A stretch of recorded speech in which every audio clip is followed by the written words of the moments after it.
to tell me what is the difference between whiskey and bourbon. Anybody? Bourbon is only made in one county in the entire world. Are you being serious? I think it's a state, but I'm pretty serious.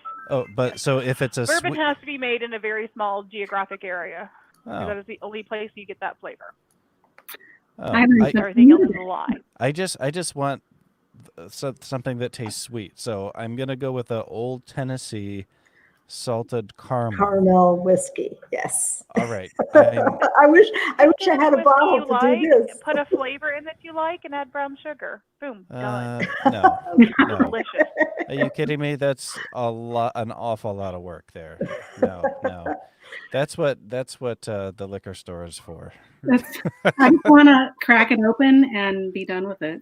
That's right. That's right. Yeah, I don't get to drink very often, so I don't want it to be hard when I do get to drink. Oh no, this is work for it. You can flavor like an entire bottle the way you like it. Like I make apple pie bourbon all the time. Ooh. And it's freaking delicious. You just drop an apple in it, some brown sugar, a cinnamon stick, and a couple of cloves.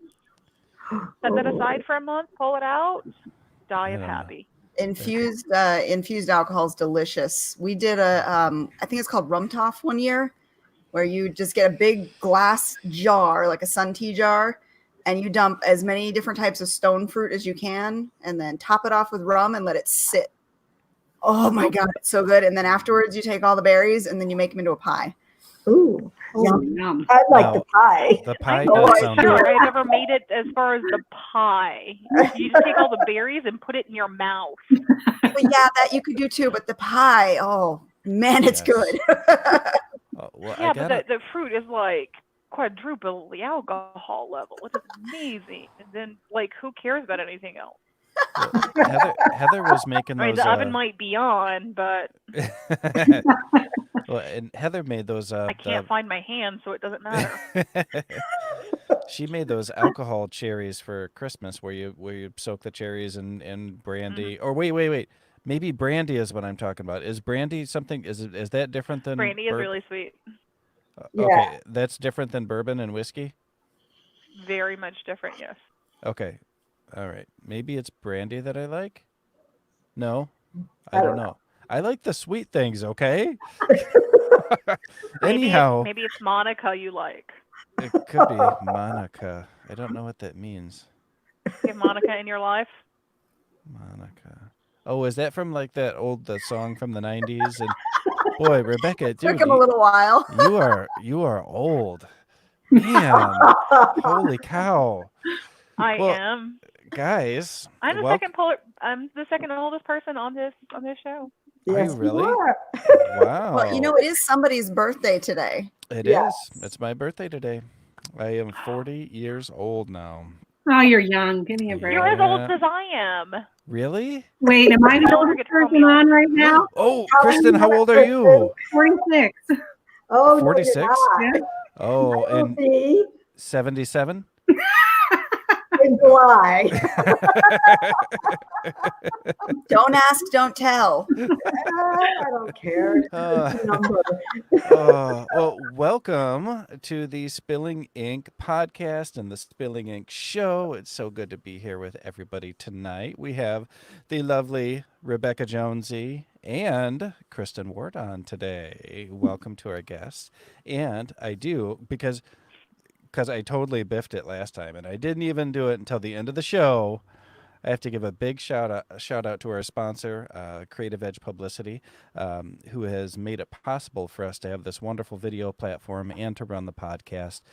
We really appreciate Creative Edge. Creative Edge is your brand, your future. They are advocates of collaboration and believers in partnerships in the ever-changing literary industry. And we do love them. Mickey is a good friend of ours. He sends us a lot of wonderful guests, so we definitely appreciate having them on board and making this all possible. So thank you to Creative Edge. Yes, and if you are an author, joining us soon. He is. He's going to be joining us soon for a show. Yeah. Nice. I did tell him that I wanted to do some kind of trivia game. And after I did that, he said that he could make sure that the show never gets more than 2 views again. So apparently he didn't like the idea of doing a trivia game with me. Don't piss off your sponsors, folks. Oh, well, everyone knows the glorious Captain Trainwreck. How are you doing tonight, Captain? I am living the train wreck life. Yeah. Oh, yeah. Wait, are you wearing a new hat? I am. It's cute, isn't it? It's my late birthday present from the wonderful Julia. She sent it, and I was like, "Oh my god, it's so beautiful!" So I had to wear it tonight. Handmade. I mean, look at that. Look at that gorgeous nice. work. Isn't it cute? And you know, she is a really fast knitter too. I mean, it's really pretty impressive. She sent a lovely hat for my daughter Abby, and I think she asked me on a Thursday what colors Abby liked, and like Monday it came in the mail. I'm like, Oh my gosh. I don't even know how that works. Yeah, that always impresses me because I know. I knit poorly. I can do scarves, fingerless gloves, hats. Well, at least you can do that. More than I can do. Help people with the sticks. Look, guys, Regina's on. Hi, You Regine. figured it out. Yeah, you made Good it. job, Regine. Regine, dude, you need to get out of the hot tub and drink a glass of water, my friend. Seriously, drink some water. Oh, and then we all know I'm running out of scary names for you, Jane. Jane writes scary books, and she scares me. J.E. the Taylor, dastardly- everyone. I know. Oh, and I, of course, am the Jason Lavelle, and I'm joined tonight by my little child here, who's been with me the last few weeks, my little God. buddy. Cute. I still need to get one from your wife. Tell her to You reserve one for me. Yeah. She hasn't made one in a few weeks, so they're a lot of fun. I want to get her into making voodoo dolls. Yes. Yes. Yes. Yeah, that I'm would never be sending fun. Jason anything ever again. Just in case it has one of my hairs on it. Just stay on the fit side. So, Rebekah, you look wet tonight. Wow, thank you. What's going on? I have no clue what that means. I didn't think the camera pointed that low.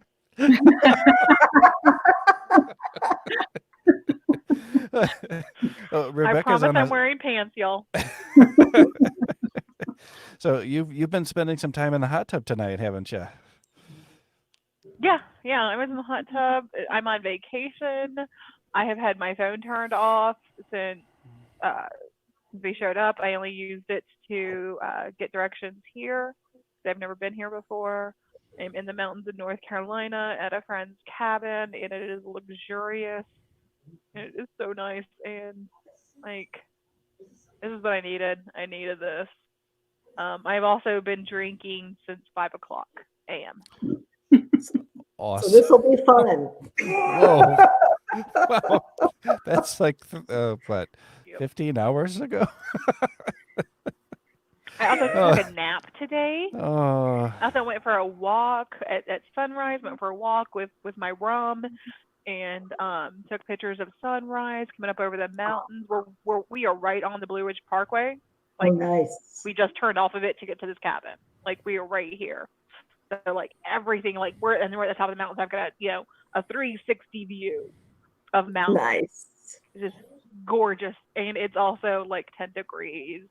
It's a little And chilly. The air wants to eat your face off, and it does a really good job of it. And so yeah, of course, midday, when it's nice and warm, it's nearly 20 degrees outside. I threw my swimsuit on, ran outside across the frozen stone patio, and hopped in the hot tub. And there you And stay. then I made another puppy friend. I don't know where he came from. Someone's out hunting apparently, and his hunting dog came up to say hi and get some water and hang out. So his name was Ollie. Oh, Nice. I want to cuddle with him. I love puppy friends. He didn't actually let me pet him, but I mean, you can't blame him. No one, no animals really like coming close to a hot tub that's running. Right. Yeah. Makes sense. Yeah, one of my dogs got too close one time and got pulled in by one of my kids. Yeah, no. That Yep. didn't I end bet pretty. the puppy did not like that. Yeah. Puppy did not love that. Well, Kristin, how are you doing tonight? I'm doing very well. Thank you. Awesome. Well, tell us all about yourself. This is your first time on the show, so we've got to hear everything. Yes. How long do you have? Well, I'm here in Connecticut, and unlike where Rebekah is, we do not have any snow on the ground. It has been a very strange winter, but it's a beautiful country, and I am a rather new author. My first book's published in 2018, and I have 3 published so far, working on the 4th. And it was a lifelong dream, but it took me about 30 years to get as far as I got. A lot of stops and starts, family, career, and procrastination, which, I think I do have down to an art. I would say I'm probably at the doctorate level of procrastination, and it's too bad I can't make a career out of that, but I'm pretty damn good at it. That's a proud achievement right there. I think that and bullshitting, it's something I excel at. We need. So you want to be a politician? I'm confused. Actually, no. Kristin, where in Connecticut are you? Procrastination and bullshitting? No, guys, I will totally get to that next term. Vote me in again. Hey, Kristin, you said you're from Connecticut? Sounds like my mayor. Yes, I live in Connecticut. Yeah. Where in Connecticut? I live in a small town, new town. Okay, I live in Tolland. Oh, do you? That's what I was like. I'm in South Carolina right now, but I live up there. So I was like, oh, I know where that is. Yeah. Over Fairfield County. Yep. Wait, Mike. So you're trying to put that up at the same time Sorry. I am. Mike says Angry Birds is distracting him. I didn't realize Angry Birds was still a thing. That still exists? Wow. Surprising. Wow. Oh, you know what? I do have an old style game that's my distraction. And anybody see Simon's Cat before? Yep. No. Okay. So Simon's Cat The was Simon's Cat bubble game? not the bubble game, the cookies game, Crunch Time, where you I gotta haven't feed seen them. that one. Oh yeah, it's the puzzle game where you feed them all the treats and you have to match the colors. Stupid game is so damn addictive. And that is my procrastination game of choice. Like Quasi Cupcakes. Yeah, like Quasi Cupcakes. That's right. I don't know Well, what any of these games are. I'm just old, I guess. Like Jason. Or Jane. Yeah. I aspire to be like Jane when I grow up. I originally got the game, in my defense, for when I went to like doctor's appointments or anywhere with the kids and I needed to throw the phone at them to keep them busy. And then they Like, gave if you the throw phone the back phone to at me them one hard day. enough, you don't have to worry about those kids doing anything. No, they That's call right. it child abuse. That's Yeah. right. But no, my youngest was like, Mom, help, I can't figure out this puzzle. And I swear to God, I was like, I will not let this stupid game beat me. And then I became addicted. You know what? Admitting it is the first step. It's half I the always battle. knew like those. I'm a complete addict for shit like that, which is why I now avoid it 100%, like 100%. Yeah, Jack and I have one Daxter game on my played- phone. That's it. Yeah, when Jack and Daxter came out, it was really funny because I played it for hours and hours and hours and got sort of towards the end. And my kids played it and wiped mine out. And I think I threw a hissy fit like I don't and play, that was, I think, the last time I really played. yeah, and I don't play any games on my phone or on the computer at all. Like the last time that I was into a game, it's when I had first gotten an iPhone, and it was the game where you play skee ball on the phone, and you throw the ball by swiping your hand. And Heather and I played that constantly, trying to whoop each other. But that was the last time I ever really got into one of those because I don't know. It's just like you play and play and play, but then you don't actually get anywhere in real life. And I don't know. It's as much of a time suck as Facebook. Yeah. Yeah, in the grand scheme of things, it's about as important as being on Facebook, and it's just as much of a time crunch. That's true. That's true. Well, Kristin, tell us what you write.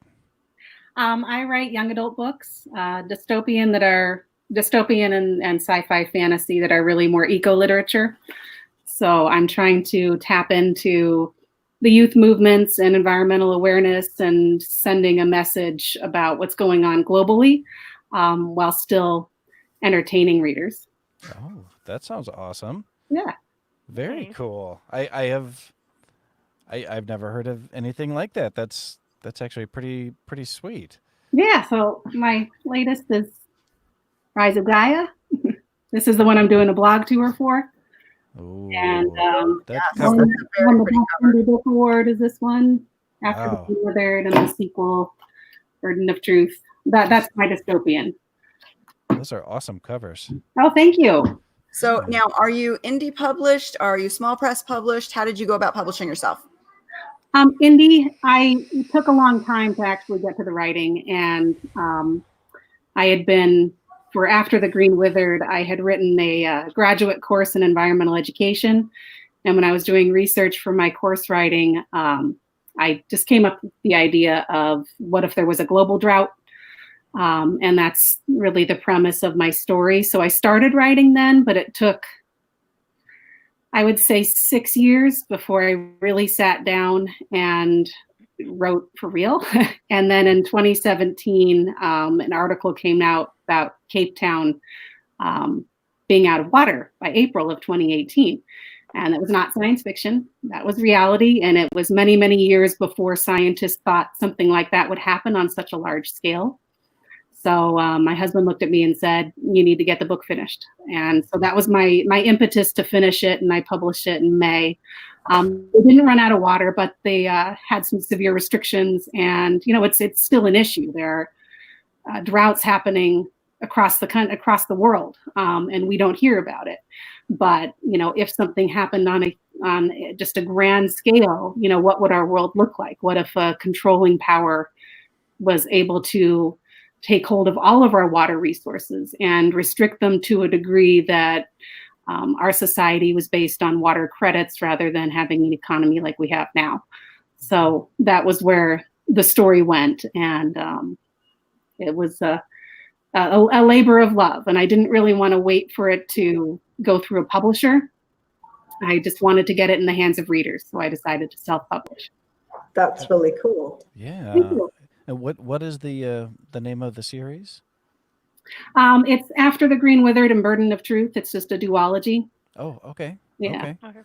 And then the Rise of Gaia. Rise That's of Gaia. your Yeah, science fiction. That's sci-fi fantasy. Yep. Okay. And that's if Mother Earth was a sentient being and woke up to this onslaught, and how she would handle that with her wrath and vengeance. Oh my God, I love that. That sounds right there. amazing. Yes. Oh, it's like Awa has awoken, and now That's she's right. gonna kick your butts. I like it. Yes. So tell us about your learning curve doing everything self-publishing. How did you go about it? How difficult did you find it?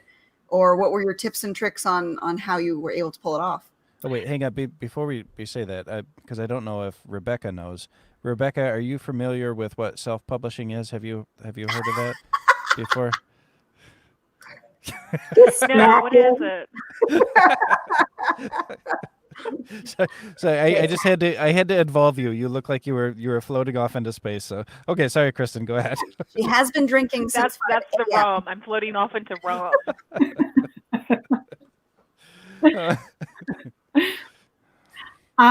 So my journey. Wow. I was really naive to begin with.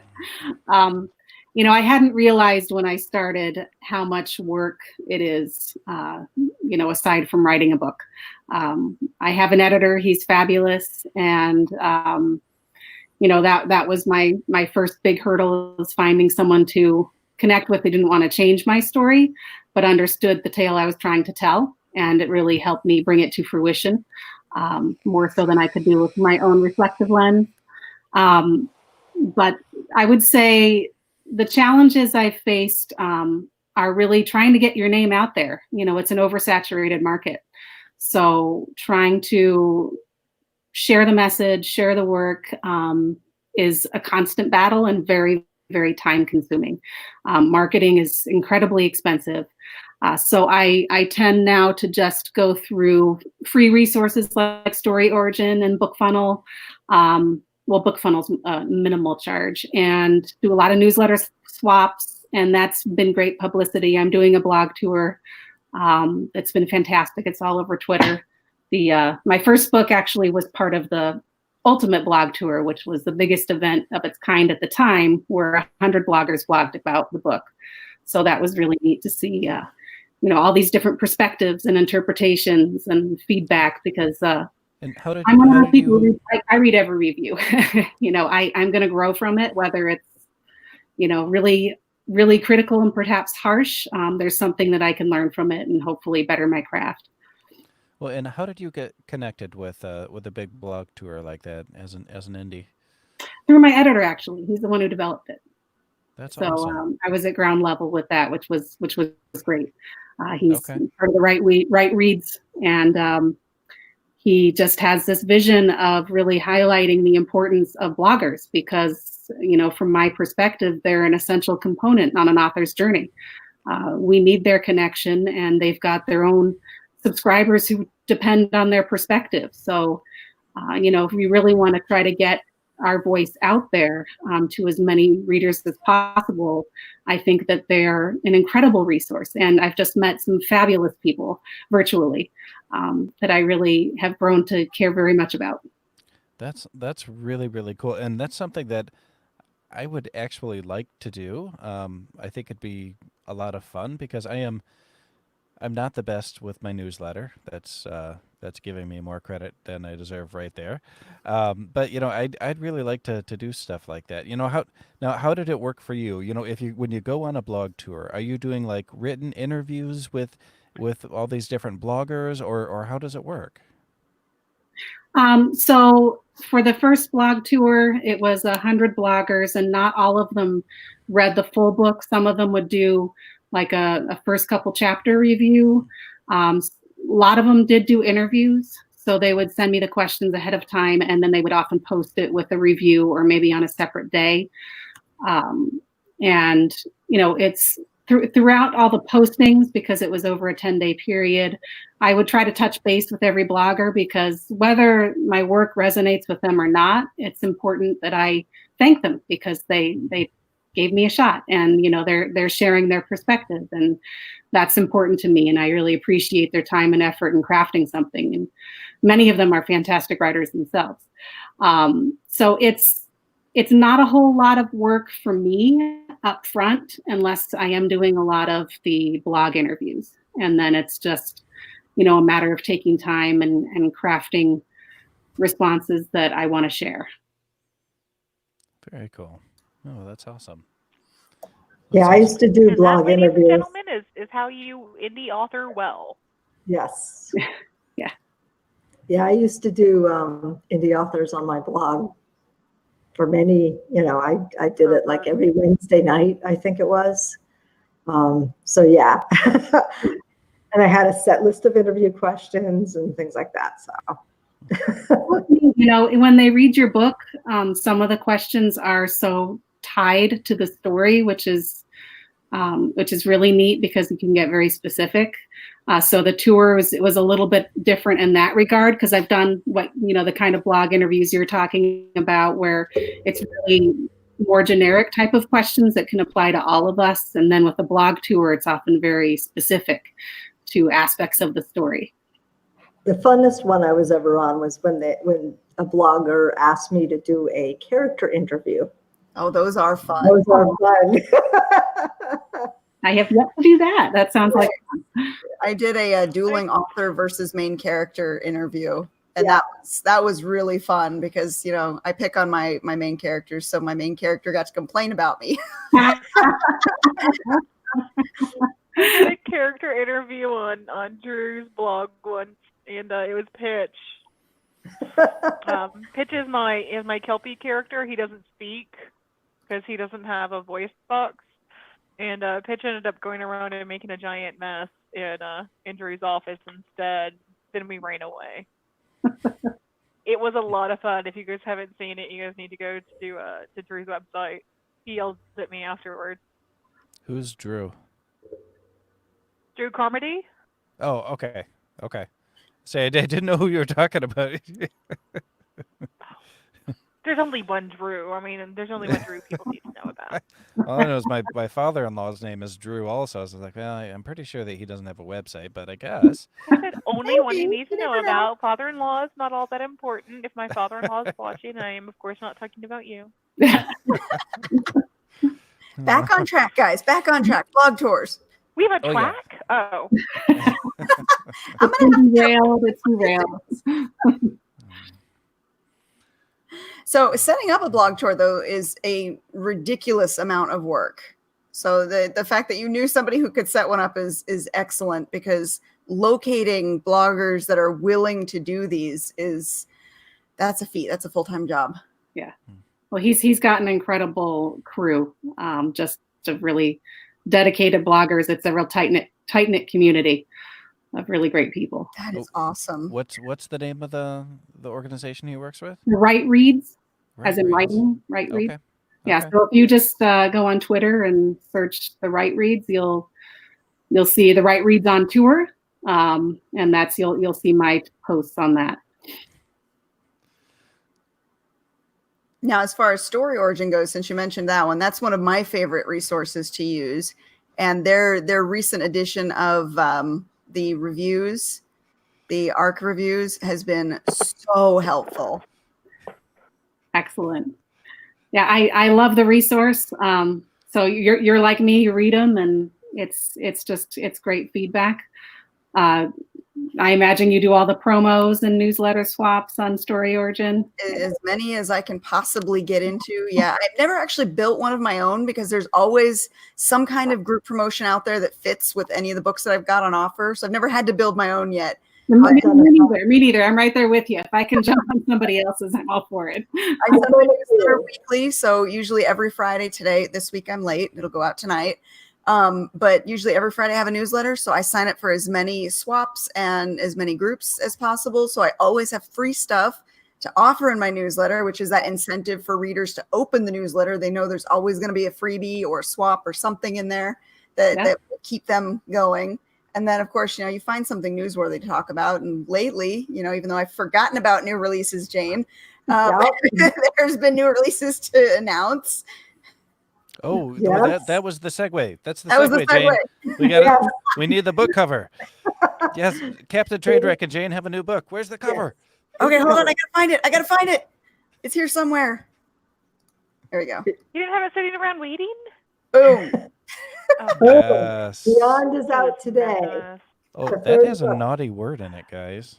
What? It says No, No, hell. it's not. Yeah, That's Well, not a naughty word. This is a G-rated show, guys. Sorry. Come Oh, on. oh. Double hockey sticks, okay? It's not G-rated. What kind of But is that G-rated? 80G would be different. We'd be getting away with a lot. When have we gone G-rated? Wait, how did you guys have me on if you're G-rated? Right? Your You started the episodes have show their off talking own about how rating. wet I looked. I was talking about your He said hair. moist. He didn't say wet. He said moist. That's the worst word ever. I know it is. You look like you've been moistened. So cringeworthy. So I have a topic that I'd like to talk about if you guys are up for it. Yes, G-rated with Joe. Joe hit it right on the head here. Oh, stop it, Katie. Hey, I I have a lot control. like Anita. G-rated with Rebekah Jonesy. Yeah, okay.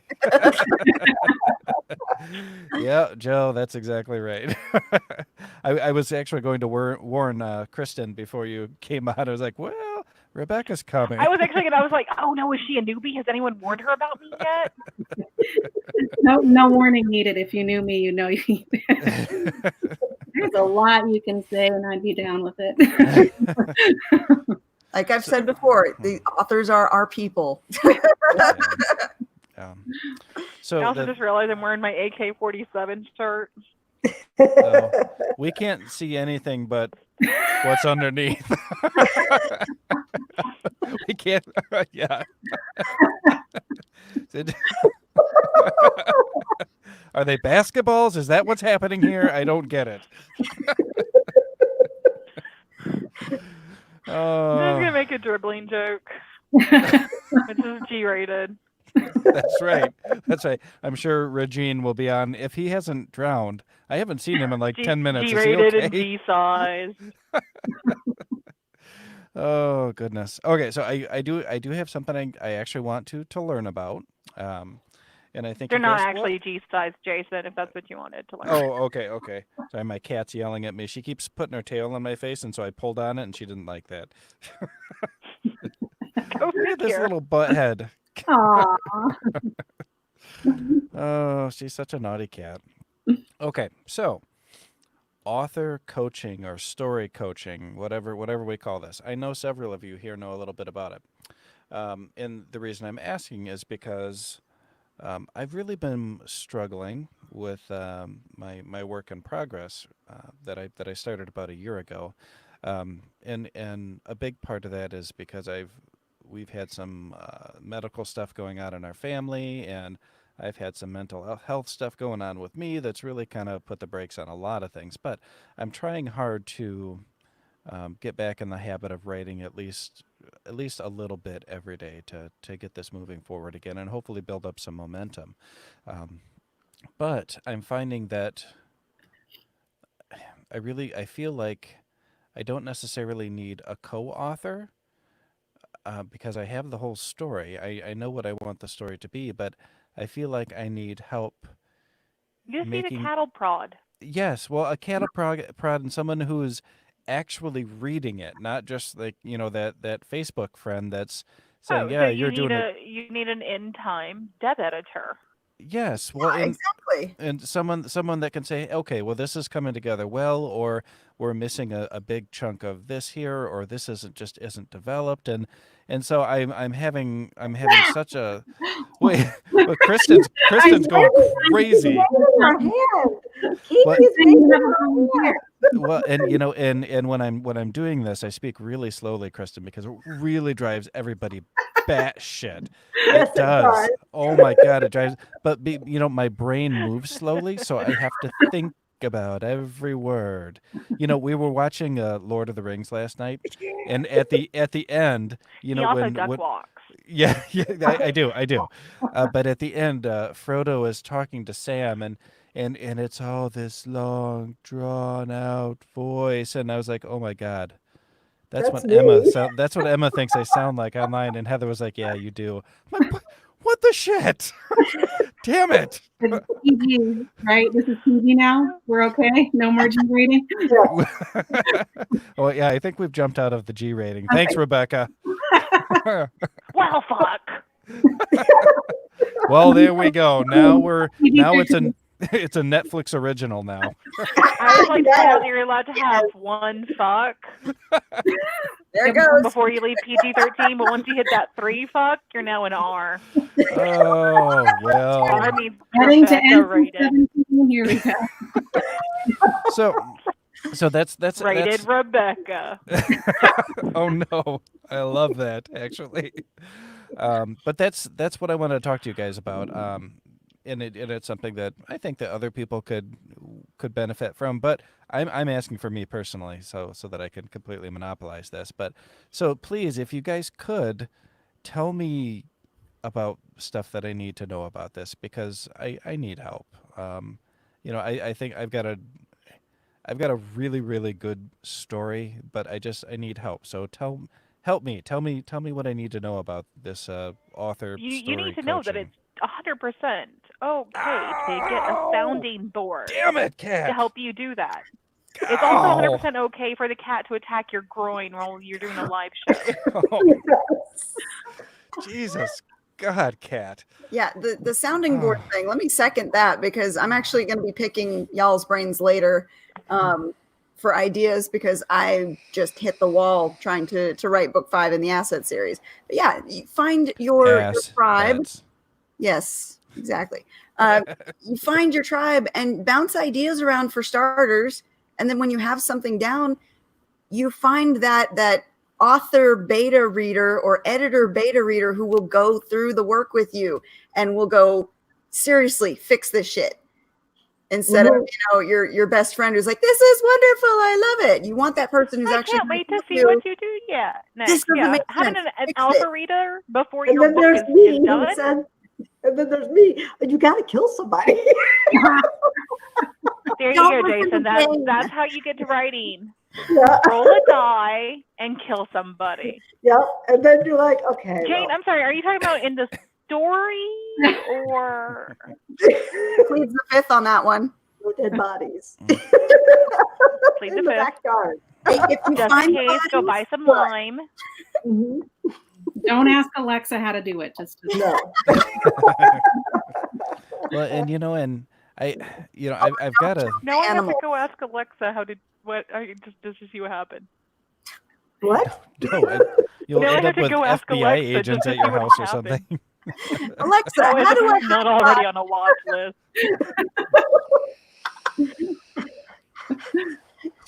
We're bad.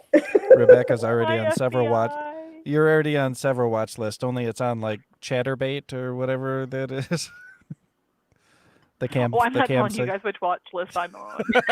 I'm not that dumb. But yes. So I'll blame Yes. my husband. And for Jason, two. I am happy as hell to go through your work and give you feedback. But and that's just the thing. I don't know what kind of feedback this author coaching thing provides. So I guess that's what I'm asking Painful because feedback. Okay, that last thing that you sent, that you had a bunch of different betas working on, and we all had sideline notes, that big Google Doc. That's the kind of feedback you're going to get. Reasons why this sentence doesn't make sense, why you should change it, what would make more sense. When you had certain people commenting about, what could actually happen, what that person was physically capable of doing. That's the kind of feedback you get. The stuff to really bring out the reality in your fiction and make it feel more visceral to your audience. Well, and I also I feel like because I'm doing more main characters than I ever have, and it's not many main characters. It's just more than one.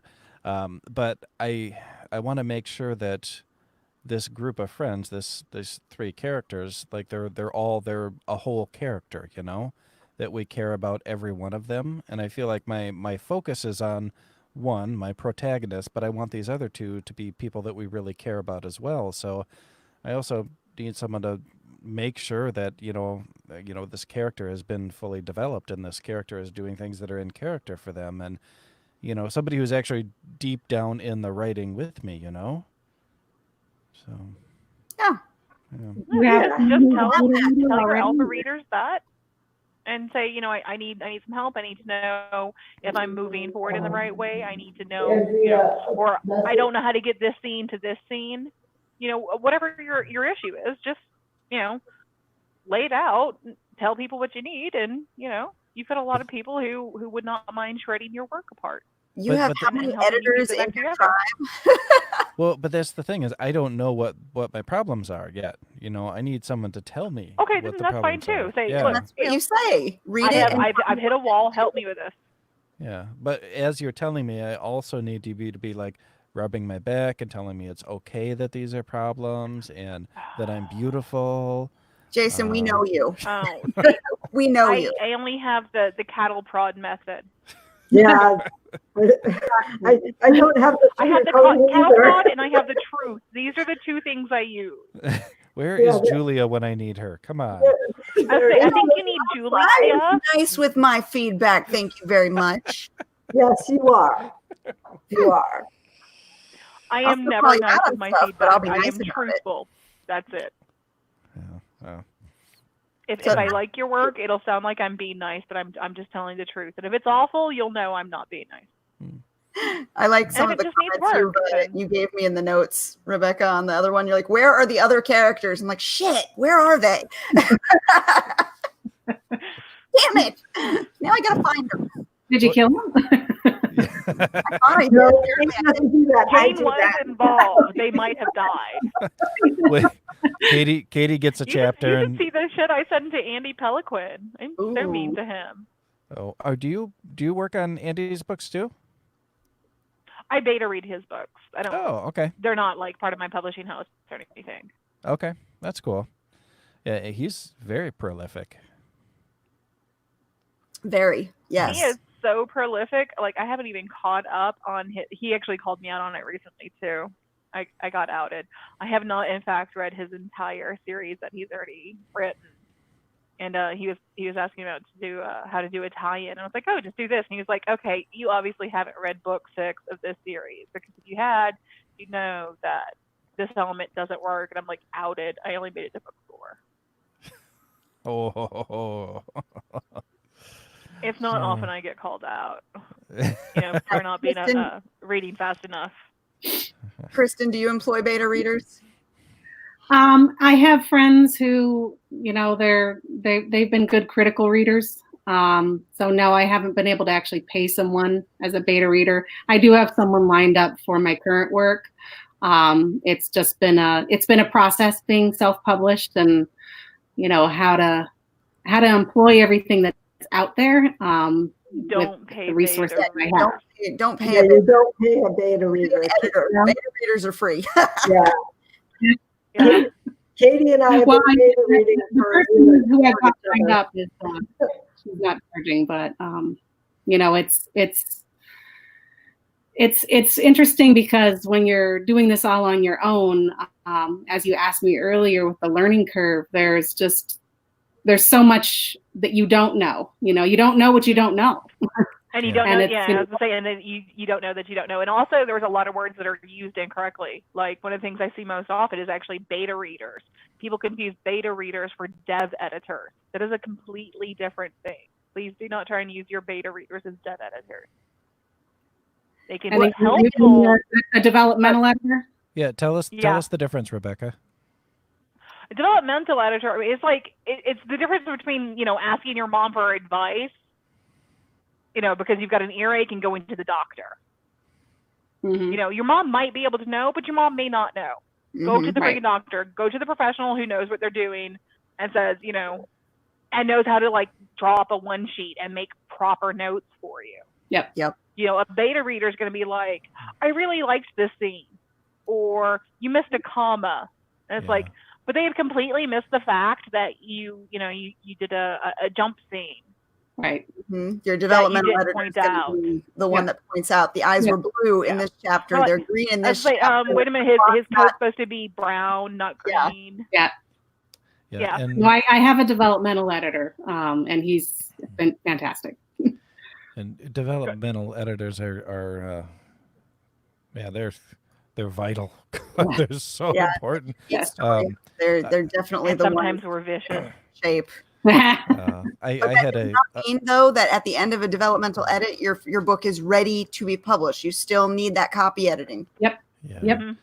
Well, and I had a beta reader for my second book that I ever wrote, and now it's called Whispers in the Shadows. And what she said was, and I waited a couple weeks for her to finish reading this, and she wrote me. She's like, I'm not really into lesy porn, so it just wasn't for me. And I'm like, are you shitting me here? I mean, this is a 80,000 word novel that, yes, there's, a same-sex relationship, but it was not lesy porn. And I get zero feedback whatsoever on anything else. I'm like, no, this isn't going to work out. This is not going to be a good beta read situation for you. No. I think I know the book you're talking about, and like, it has nothing in common with lesbian porn. No, I mean, there's some sex scenes, but it's not pornographic sex scenes. I mean, I could work on making them more There's some pornographic. romance scenes. Yeah, Yeah, it's not like R. Jonesy kind of scenes. Yeah. Don't worry, I added notes to my version of it. I built up the scenes. All right. Well, thank you guys for answering some questions about author coaching. What are we calling this? Author coaching, book coaching, developmental editing? Because Katie, I know you do some coaching. What do you do? I do book coaching, which I'm not a editor officially, so I can't really say I'm a developmental editor, but I do go through plot structure. I do go through consistency and all that stuff. So it's a little bit more than just a standard beta read. Okay. And then I also have character sheets. I have beat sheets that I use with clients who can't figure out how to get to the next step. And sometimes those help you figure out what you need to do to jump into the next scene. Oh, gotcha. Which were wonderful for us. Yes, that helped out a lot in at the end of the trilogy, because we were like, we know we have to get here, but how do we get here? And I've never used the beat sheet type thing, so I should. Where do you get those? I'll send you what I've got. If you look up a book called Save the Cat, that's the one that everybody seems to know about. That's the it's based off the screenwriter, I think his name's Blake Snyder's approach to writing stories. And he has like 21 different beats, and you can have more, you can have less, but it's basically essential story change points. Okay. And that follows in that whole rising action, climax, falling action. It falls within your standard story structure.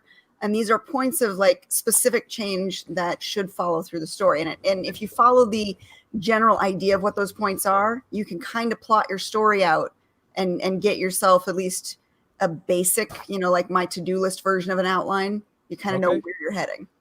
Yeah, it was. But if you're a hardcore pantser, please leave the beat sheets alone. No, actually, look at it so that you know how it goes, but you may not want to write it down. If you're a hardcore pantser though, and you use it like a one sentence guide, like the to-do list, character needs to get milk, egg, cheese, kills the dragon before they go home. You kind of do the one sentence, this needs to happen, this needs to happen, this needs to happen, and you kind of check it as you go along. Yes. Like I said, a hardcore pantser, like a semi-soft pantser, a pantser who likes an outline. Yeah, a shortser instead of a full-on pantser. Shortster? Yeah, maybe a jammer. They might like it, but yeah, if you're one of us absolute weirdo freaks, complete pantsers, then beat sheets are fill that out. It is a perfect way to end up writing a completely different story. Yeah, I can't outline. I just write. So you said you do or don't outline? I do not. I can't. I find that it actually derails me completely. Yeah. I just have to sit and write. Yep. I've tried. I actually used to do beat sheets, and I always ended up with a completely different story. Like my characters are like, oh no, we're like, my brain is so contrary. It's like, oh, this is where you want to go? Nope. The main character dies suddenly, and it turns out that wasn't the main character after all. I it took 5 years to write my first book because I tried to outline it and I hated the outline so much, but I felt like I had to stick to the outline, and it screwed me up until I was like, screw this fucking outline, I'm writing. And I just write. When I get stuck, I write the to-do list, like you said. Half the time, some of it works out. Half the time, it doesn't. But I just organize my thoughts in some way that I can move forward. Otherwise, I'm just staring at the page going, where am I going? That's where I'm at right now. I can't even write the to-do list. I don't know what to do. Yeah, you know what you need to do at this point, Katie? I'm almost to the end and stuck. You know what you need to do, Katie? Tell somebody. What? Give it to me. Kill somebody or have sex. Nothing to give to you. That's the problem. I'm like on page 1 going, I have no fucking clue. Oh, on page 1? Okay, yeah. Hey, I think that's 4 fucks now. Oh, damn it. Oh, no, I 5 think now. We're getting into the triple X now, y'all.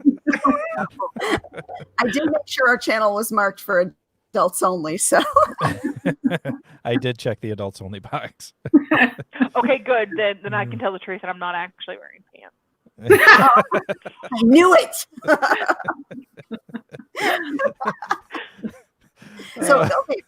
We actually had a question very, very early on in the comment section. It kind of fits talking about with editing, and that is the editing software like Grammarly and Pro Writing Aid. And let me see if I can find the question. It was from Mike early on.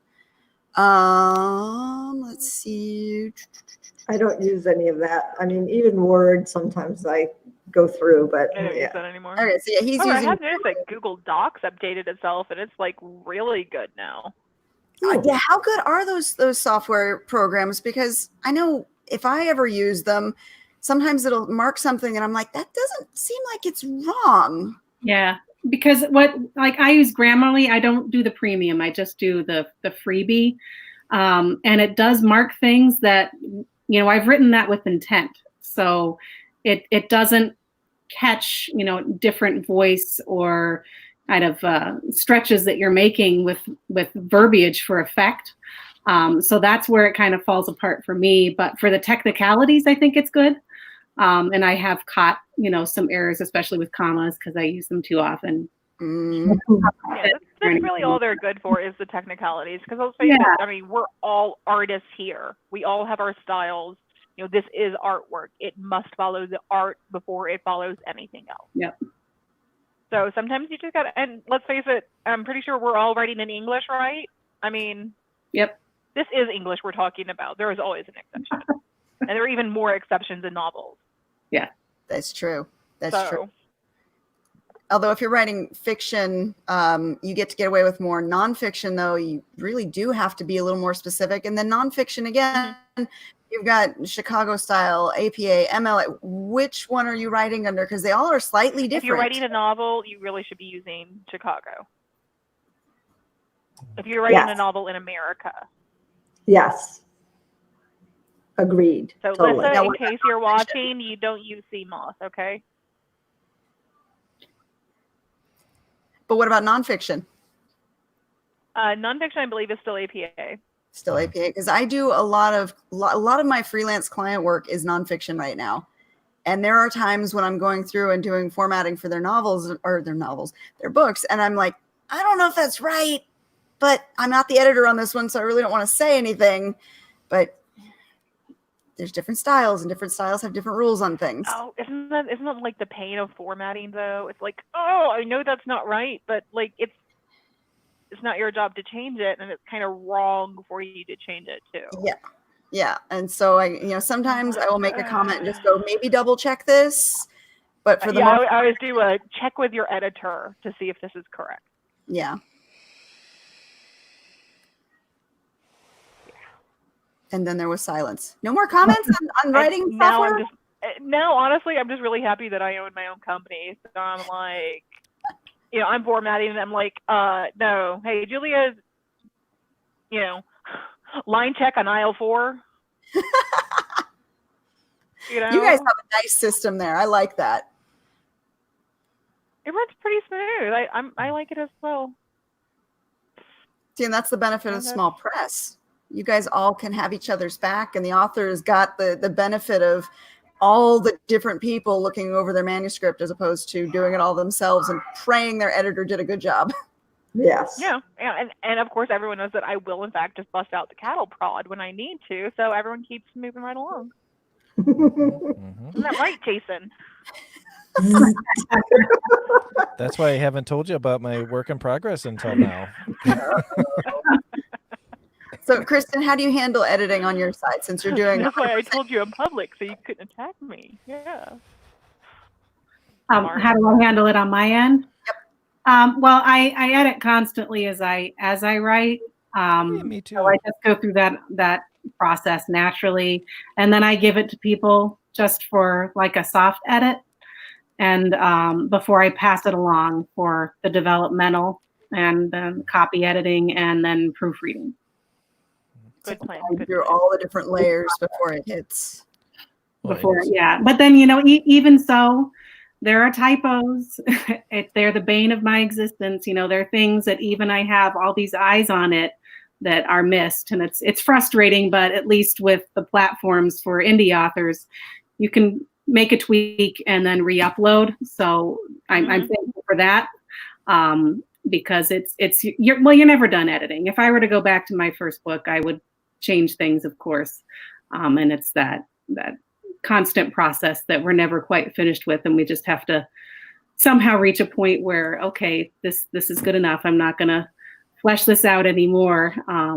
but the editing process is essential. And I think there are some indie authors who don't necessarily take that to heart. You can't edit yourself. You have to have another set of eyes. And, there are some books out there that clearly have not gone through a process. And I think it gives indie authors a bad rap. Mm-hmm. Also, don't have mom do it. Mm-hmm. If mom went to school years and years ago and got an English degree, still don't have mom do it. You need an editor who that is their job. They are trained to look for those mistakes. And as for the whole self-editing, your brain plays a trick on you. When you are reading something you wrote, you know what you meant to say. And oftentimes your brain will fill in those gaps and you will not see the mistake. Yep. Right. Yep. Absolutely. Now, speaking of mistakes, how do you handle it when a reviewer, somebody who bought your book, comes back and says, "Oh, I loved your book. Here's a list of things that I found that need to be fixed"? I actually don't mind it. I had someone reach out to me via an email. It was from she had been an ARC reader, and she just wasn't sure about getting back to me on some typos and a couple missed words. And from my perspective, I welcome it. It doesn't hurt my feelings because I'm not perfect. It's everything in my life is a work in progress. So I honestly appreciate it because, as I found, I've gone through these rounds of editing with professionals, and, you still every now and then might see something. So I value it.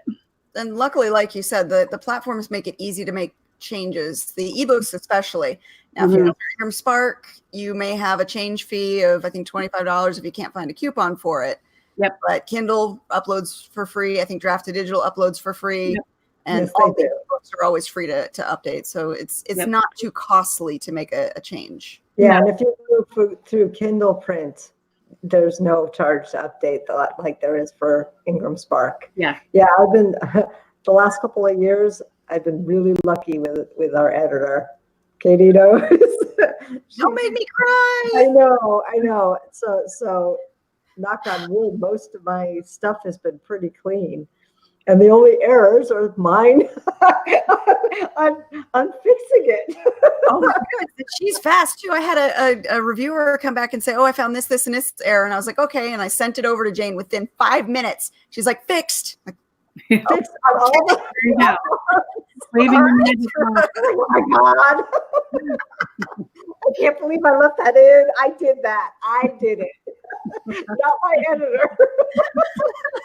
My editor was gold, but she's retired. that always scares me after it's gone through editing and I'm doing like maybe a final quick read through and I'm like, oh no, I see something I need to fix, but am I going to screw up the edits now? Yes. It's like, well, I have to think that I've learned something from my editor in all these years. I still can't comma properly.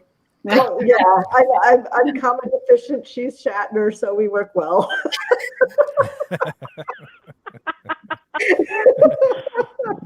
I Shatner with the best of them, okay? Yes, we do. Occasionally She a really couple of does. walking commas go in there, but mostly Shatner for me. Yes. So, yes, finding a good editor is key. Yes. And I'll let you know how mine goes next month. Oh, I know. Finding a new editor, that's so hard. Yes. Oh, Yes. look forward to that. No, it's When you tough. find a good editor and you love them and you work with them and they're great, and then they go, we're closing down services now. It's like, no. Yes. That was like, can you get it in this year before you The thought of losing my editor, holy shit. Oh. Yeah, it's I scary. don't know who I'd find to replace her. She's the best. Yeah. That's the worst kind of breakup, I think. Yes. Our editor was lovely to us. Oh, she was Yes. excellent and fast too.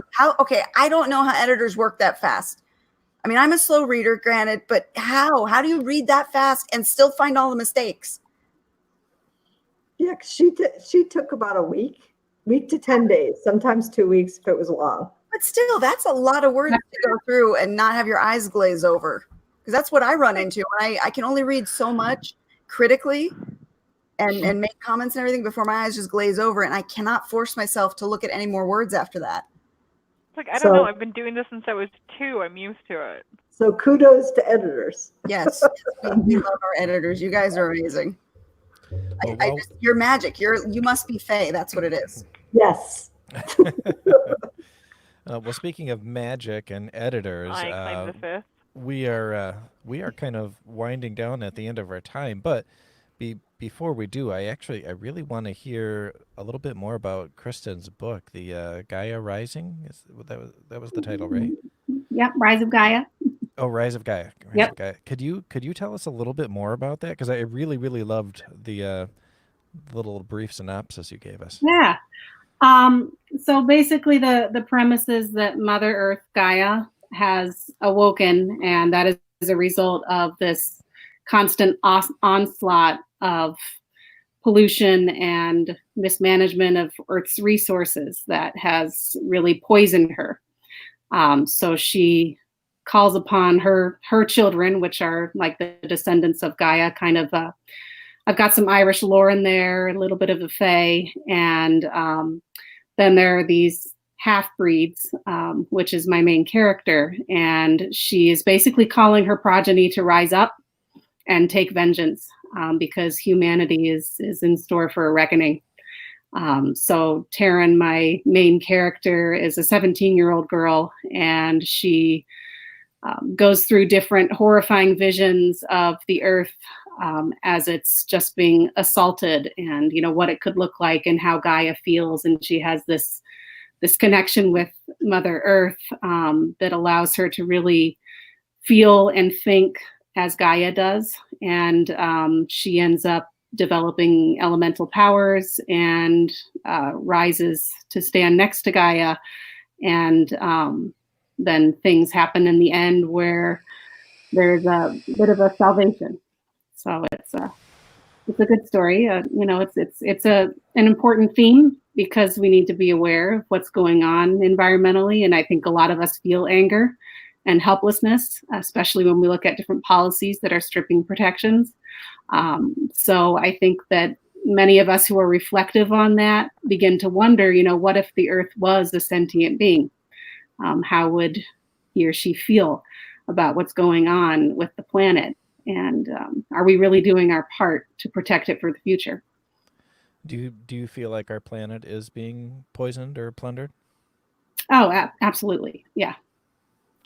There's scientific evidence globally that says that what we're doing is at a tipping point, and we are actually on the precipice of irreversible damage. And there are news articles every day about what's going on environmentally, and we can't ignore the facts. I know it'll be convenient to, but all of us are part of the solution, so we can all do a little part. Because a lot of people feel helpless in the fact that, well, it's just me. I'm not a policymaker. I'm not a country who can really make a change, but collectively, all of our little acts add up, and they do make a difference, and our education makes a difference, and sharing what we know makes a difference. Well, I know this is the end of our show, but you said that we can all do little things. What kind of little things can us everyday people do? Well, even something as simple as recycling, that's a little thing. I have to say that the power of knowledge is huge. So we can be voices for the voiceless. If we know that something is not a right decision, rather than watching somebody do something like throw something on the ground or not recycle it, you can say something to a friend of yours or colleague, or just share what's happening in the world, because a lot of articles that come out don't make the headlines. So there's not a lot of awareness for many of us. We tend to follow things that might be more entertainment or political rather than something science-based. And, Neil deGrasse Tyson said that science doesn't care whether you believe it or not. It is what it is. I think it's important that as stewards of the Earth, we are protecting it for future generations, because we're borrowing it from our children. Wonderful. Well, thank you. Well, and my youngest daughter Emma made my wife and I watch a YouTube video called 60 Minutes to Save the Planet, something like that. But it was pretty much all about cleaning and protecting the oceans, and it was wonderful. And she was super into it. I was like, dude, you're 11. I love this. I mean, you know more than we do. So I thought that was wonderful. Well, And the they youth are the leaders. Look at Greta. Greta Yeah. Thunberg. Yeah. Oh my gosh, she's my amazing. hero. Love her. But guys, we are at the end of our time today. Sorry for dragging you on a little further, but you know, I'm really interested in this idea of your the rise of Gaia. I think that's amazing. So Thank you. very, very cool. I will definitely be adding that to my to be read list there. Well, are there any other announcements that we need to make before we sign off, guys? No? No? Becca, any new Three Furies press announcements? Well, Three Furies Press always has things going on. We've got a sale coming up soon on our ebooks, and I actually moved up the time schedule on my next release. So my next release comes out in May now instead. So book 5 is completely written, and it is off to the line editors now. Developmental editors already done with it, and book 6 is almost finished as well. Awesome. Congratulations. Good job. Awesome. All right, guys. Well, we're going to sign off now. Thank you so much for joining us and for getting in on the comments. We love that. It really adds to the conversation. Thank you again to Creative Edge Publicity. You guys are wonderful. Thank you for sponsoring the show. And to everyone else, hit like, subscribe, share the videos around, whatever you got to do. And we'll see you next week. Take care, everybody. Bye. Bye. Glad I could come on and